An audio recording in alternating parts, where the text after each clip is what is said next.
just a little bit of milk. Yeah.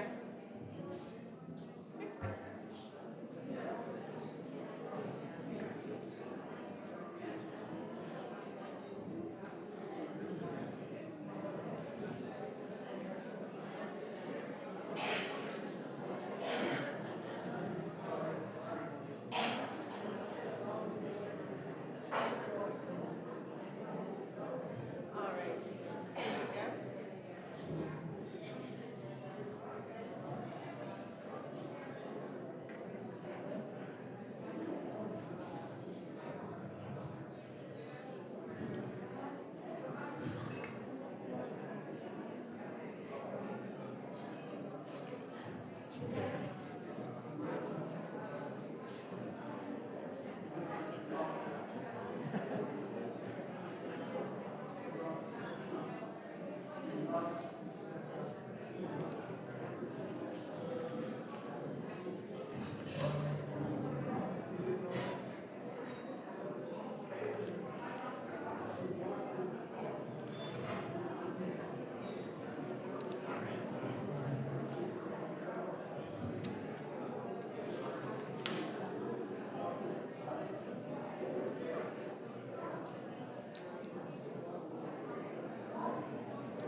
Usually if you got your hats, a different shirt, you know, it's the same shirts, different backgrounds. Keep it mixed up.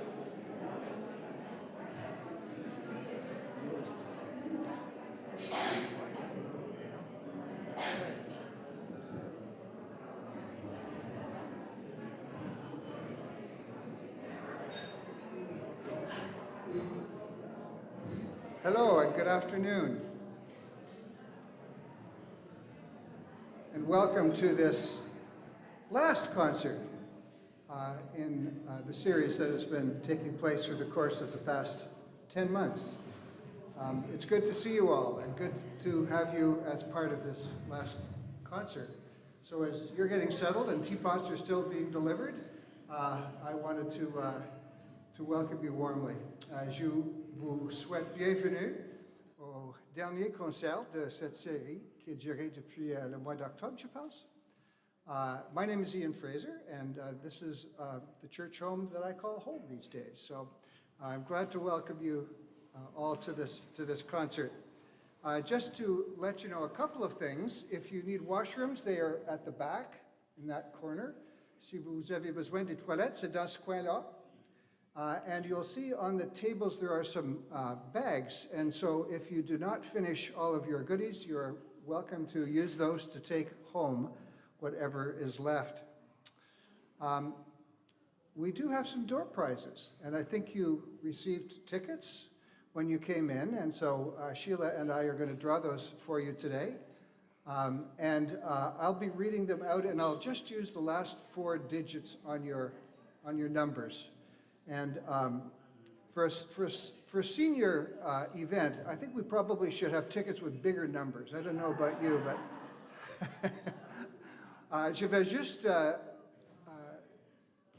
dire les 4 derniers chiffres sur les billets. Okay? So.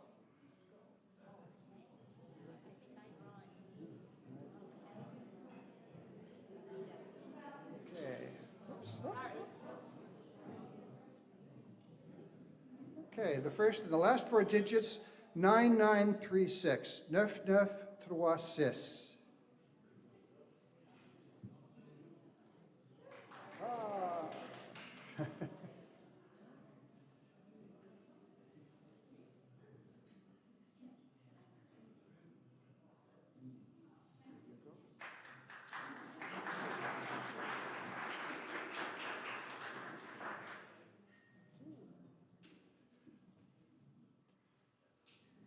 9916, 9916. Ah, félicitations. Est-ce que quelqu'un qui peut revenir?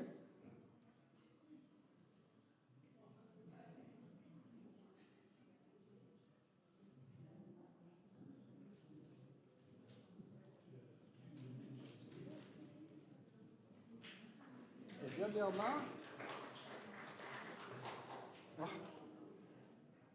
on est très proche, le dernier. 9915, 9915. C'est le même temps? Oh, good.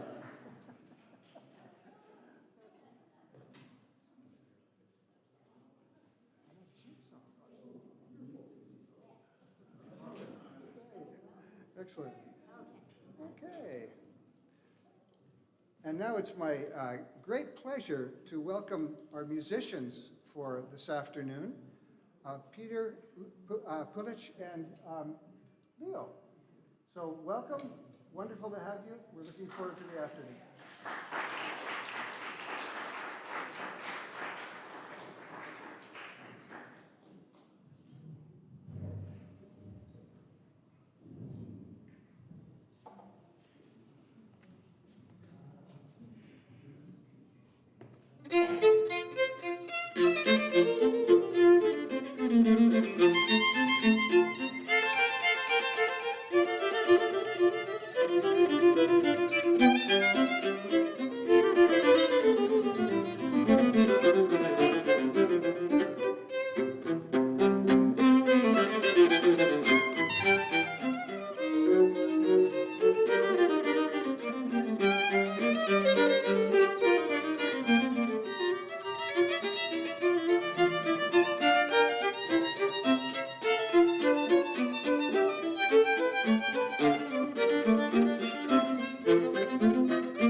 Everybody hear me? There we go. I'm Peter, and this is Leo. And some of you probably know us, and those that don't, that's us. And what some of you may not know is that Leo is also a composer, and he's been a composer since a very young age. What we just played was an invention by Johann Sebastian Bach. An invention was basically a sort of a two-voice, maybe three-voice duet, trio type of thing, where the voices are very similar and they're intertwining. It's called counterpoint. And it was used by Bach, and in those days by composers to, it's sort of like a study, an etude, a way to understand how counterpoint works. So it's very often used at the beginnings of compositional techniques. And this was one of the techniques that inspired Leo to start off. So when he started writing inventions. So we're going to play two inventions written by Leo for violin and viola.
Well, that feels good. A little bit of tea, yes.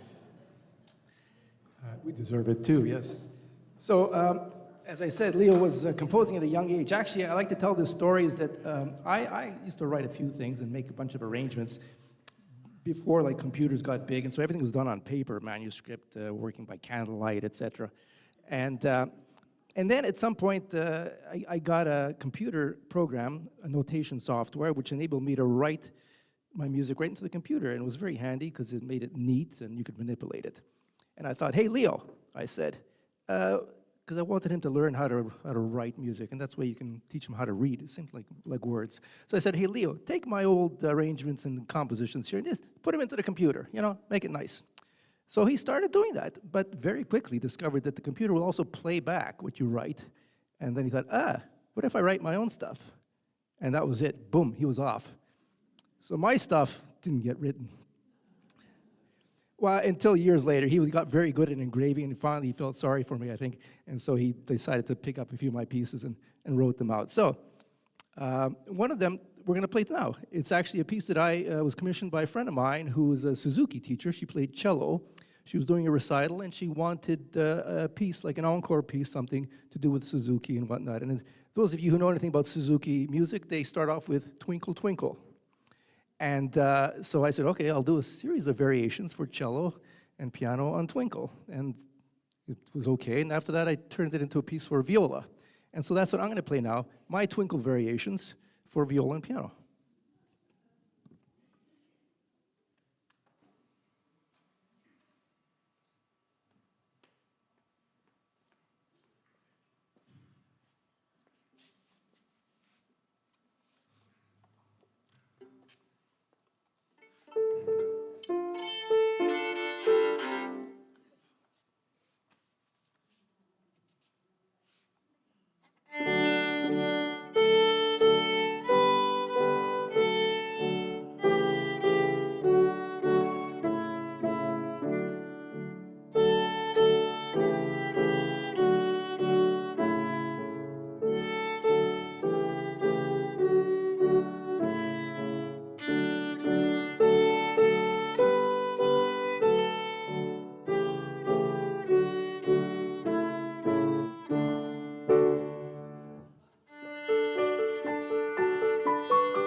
There you go. Now that was probably, I know you never heard that because I never really played it before. No.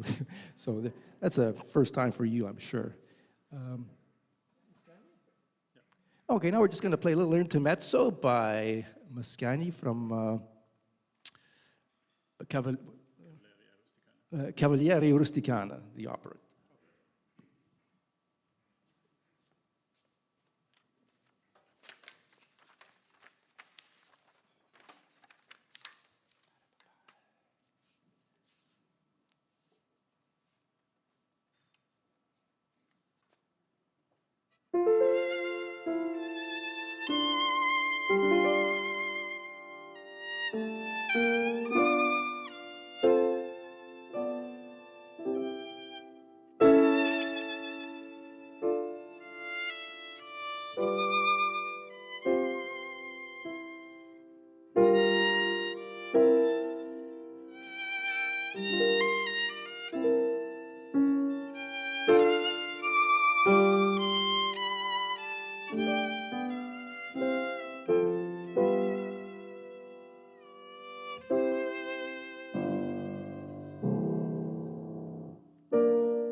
Now we're going to play a piece written by Leo, and just let him get his computer set up there, and then he's going to tell you all about it.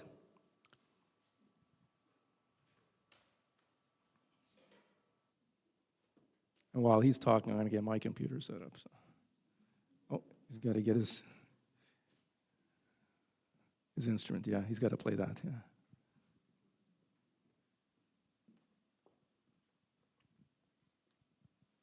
Alrighty, so yeah, next piece, as my dad just mentioned, is by me. It's a piece that I called Tandem Suite for violin and viola.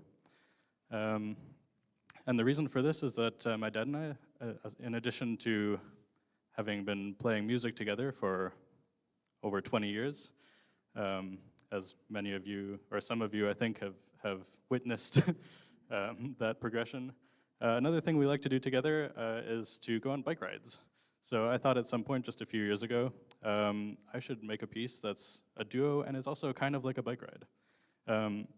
So this piece sort of uses gestures and motions and kind of spinning things that were inspired by the motion of a bike and the tandem bike specifically, or the idea of two bikes following each other.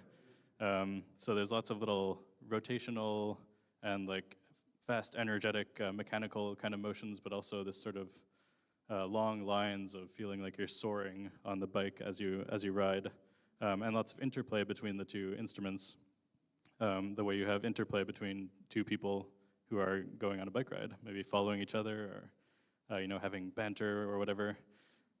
So it's in 5 movements, and I will talk a little bit in between each movement, except for the last 2, which are attacca, which are continuous. So first movement, here we are, setting out on our ride.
So that was a lot of work.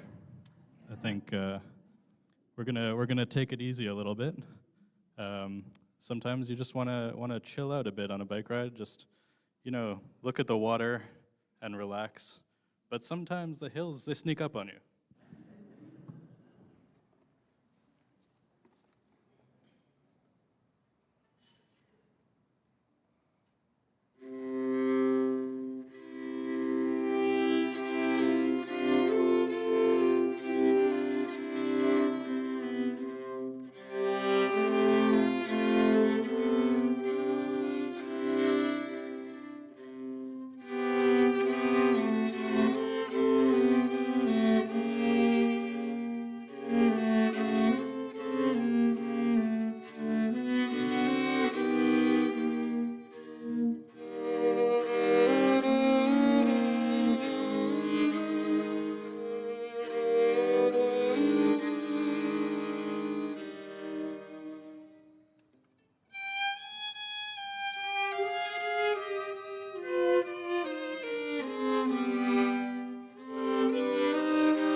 So I think we made it over the hill.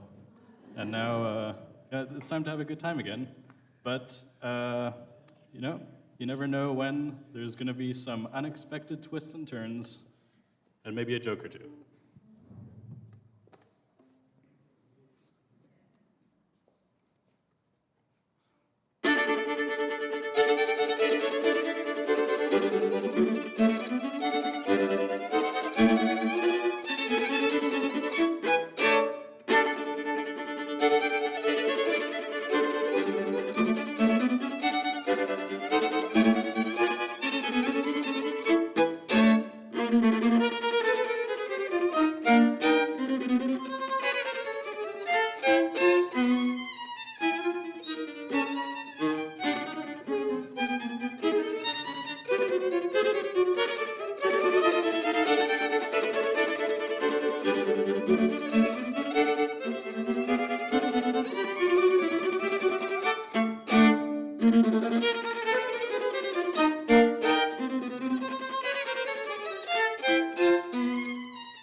So there comes a point in every bike ride where you start to run out of steam, you breathe in heavy a bit, and you may hear some heavy breathing in this movement. But you always get the final second or third or fourth wind, as the case may be, to bring it home at the end. And yeah, so these are the last two movements. We'll play them together, and you'll see the end brings us through all sorts of different terrains and brings us home in the end. So here we go.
I think I forgot my bike helmet.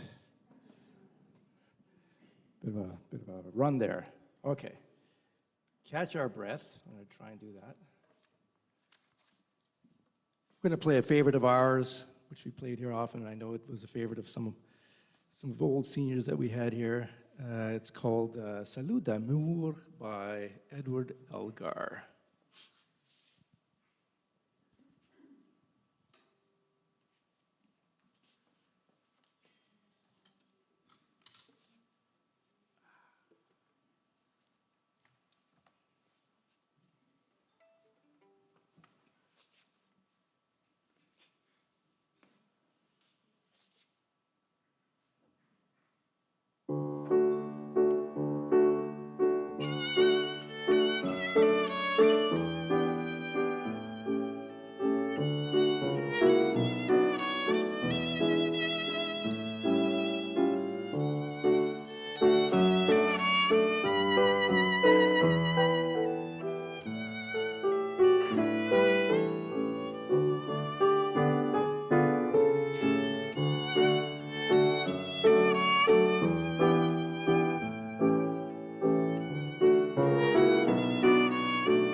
Okay, so I'd like to take this moment to thank you guys for showing up, because these days I know it's hard to get out of the house. There's so much TV, YouTube, and whatnot. You know, it shows that you people have the will to get out and do something. You know, and I think that's what seniors are all about. You know, seriously, they think that we're falling asleep, on the couch, but no, we're looking for something new, and that's what's great about this particular enterprise. And we play here, but very often when we do concerts, we actually have to produce them as well. So we know, as musicians, what it takes to set up a concert, to get the venue, the date, the recording, blah, blah, blah.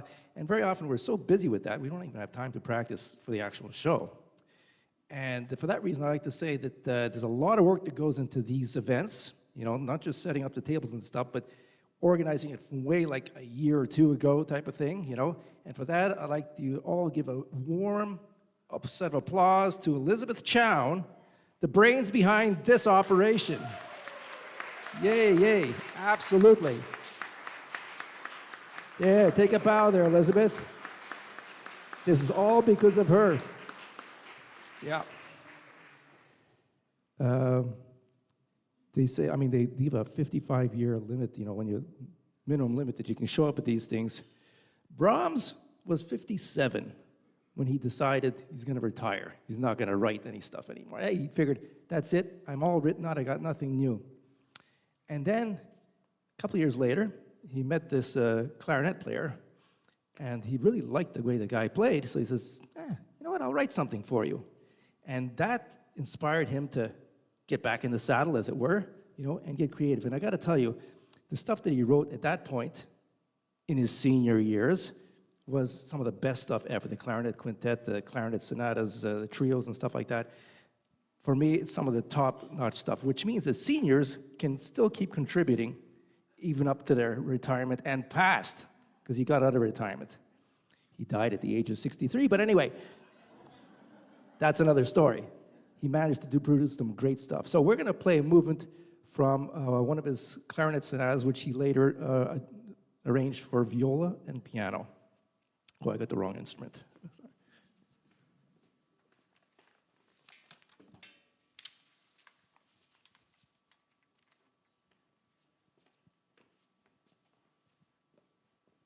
Second movement from Brahms' sonata.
Yeah, that's really good, eh? Senior citizen. Can still do it. I like this setup with the tables. I used to play in a lot of different venues, and I played in the, wedding receptions and stuff like that. And I even played in a restaurant for a gig. And so I was with a classical pianist, and we were supposed to do like Strauss waltzes and tangos and stuff like that. And it worked out fine, except I always thought it was a little sketchy because there was never anybody in the restaurant. It was like Old Montreal, Saturday, tourist season, empty. I thought it was a serious money laundering business or something, but I wasn't going to mention anything. Because, we played and that was it. A few people showed up, but that was not an awful lot. But there was one night, this one guy, it was still empty, but this one guy shows up, sits at a table, gets a bottle of wine, and he seems to be enjoying himself. Fine. And then we take a break, and he motions to me to come over. So I come over there, and I'm a little bit nervous because, he wants to talk to me about something, but there's a good chance he wants a request. And requests are tricky things because if I don't know it, what do I, if I don't know the tune or something like that, what do I do? Can I fake it? Or if I know it, maybe the pianist doesn't know the tune, the rest of the band doesn't know it, whatever. So, and I don't do this very often. I knew a lot of classical music, but not strolling music, So I knew like 2 tunes memorized anyway. And so this was a long shot. And so he asks me if I could play this piece from an operetta by Kalman called Spiele, Zigeuner Spiele. And it's one of the 2 tunes that I knew. So I said, yeah, I could do that. And the pianist, of course, had no idea. So I played it solo. I went up to his table as soon as the next set started, and I played it for him. He was very happy, and he left a $20 tip after that. So just to give you an idea, this is like reminiscent of that sort of thing. So we can sort of recreate it. What do you think? Here, you ask. Spiele, Zigeuner, Spiele. Sure, you say it. Please, Gypsy. Play, Gypsy, play. Yeah, I can do it. Let me just check. Do we have that? Do we know that? I got that one. Oh. We'll be right back.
see by the clock on the wall, we got another few minutes. Maybe we'll just finish off with another little rousing gypsy number.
We're done.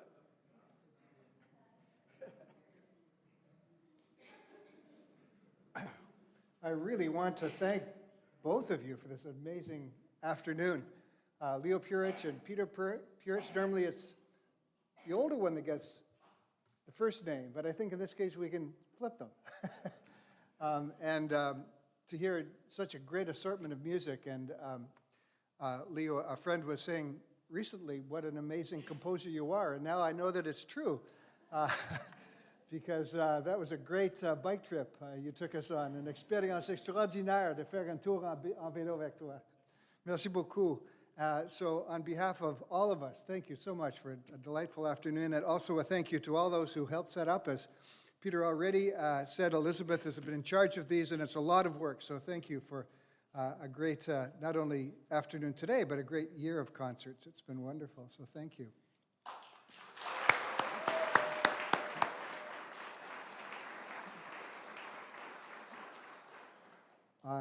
On your sheets, you will see that the next concert is announced, but the date's wrong. So, in fact, it's the 24th of September, not the 29th. Ça va être le 24 septembre. C'est sur, et comment enregistrer, c'est sur votre dépliant aujourd'hui. How to register is on that sheet. So we look forward to seeing you again in the fall. I hope you all have a wonderful summer and hear some great music along the way.